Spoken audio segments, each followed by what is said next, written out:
SSC board চ্যালেঞ্জের result 10-11 আগস্টে প্রকাশ করার একটা পরিকল্পনা শিক্ষা বোর্ডের রয়েছে।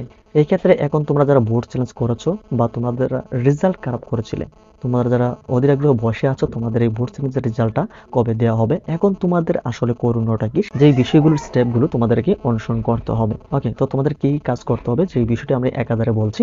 তো এই চ্যানেলে তোমরা যারা নতুন অবশ্যই তোমরা চ্যানেলটিকে সাবস্ক্রাইব করে রাখো। ওকে, তো তোমাদের বোর্ড চ্যালেঞ্জের রেজাল্টটা তোমাদের কিন্তু প্রথমত দেখে নিতে হবে আসলে তোমাদের বোর্ড চ্যালেঞ্জের রেজাল্টটা পরিবর্তন হয়েছে নাকি আসলে হয় নাই। যদি না হয় সেক্ষেত্রে তোমাদের করণীয়টা কি একটু পরে আসতেছি।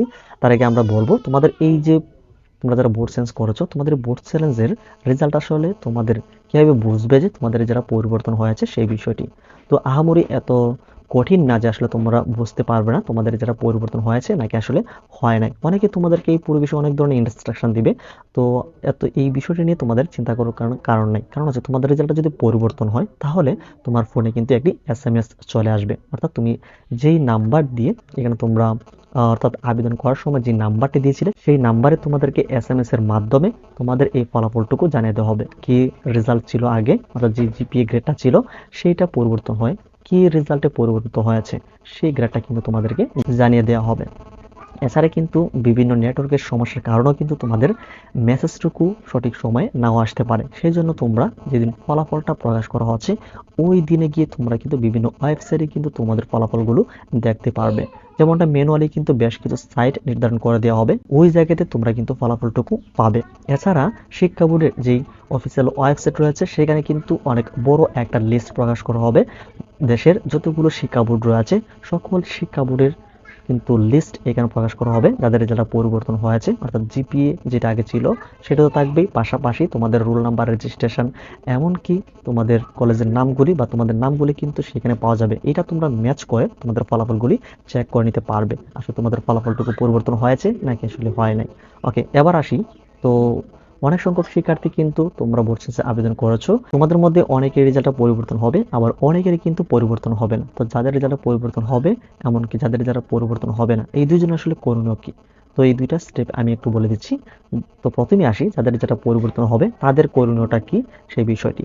এখানে তোমাদের পরিমিত রেজাল্টটা যেটা আসছে সেইটা নিয়ে তোমরা কিন্তু কলেজে ভর্তি হওয়ার জন্য তোমরা প্রস্তুত হবে। এখানে তোমাদের কোন কলেজে ভর্তি হবে এটা অবশ্যই আগে থেকে নির্ধারণ করবে। সেই সাথে তোমাদের যে জিপিএটা ছিল সেই জিপিএ অনুযায়ী কিন্তু তোমাদের কলেজগুলো চয়েস করতে হবে। এই বিষয়গুলো আমরা তোমাদেরকে পরবর্তী ভিডিওগুলোতে আমরা তোমাদেরকে জানিয়ে দেবো তোমাদের জিপিএ অনুযায়ী তোমাদের কোন কলেজে আসার সম্ভাবনা রয়েছে সেই বিষয়টি। এছাড়া তোমাদের একটা ভর্তির একটা ফি এখানে নির্ধারণ কিন্তু রয়েছে বিভিন্ন কলেজ অনুযায়ী।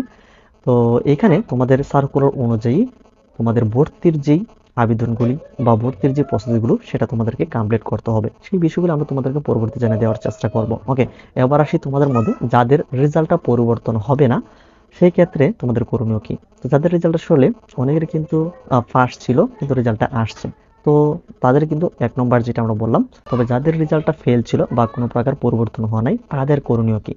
তো তোমাদের একটাই এখানে করণীয় হচ্ছে, এই বছর আর তোমাদের এখানে হচ্ছে না, সেই ক্ষেত্রে তোমরা চাইলে অল বিষয়ে তোমরা পরবর্তী বছরে অর্থাৎ 2024 সালে এসএসসি পরীক্ষার যে বোর্ড পরীক্ষাটা হবে সেখানে তোমরা সকল বিষয় পরীক্ষা দিতে পারো।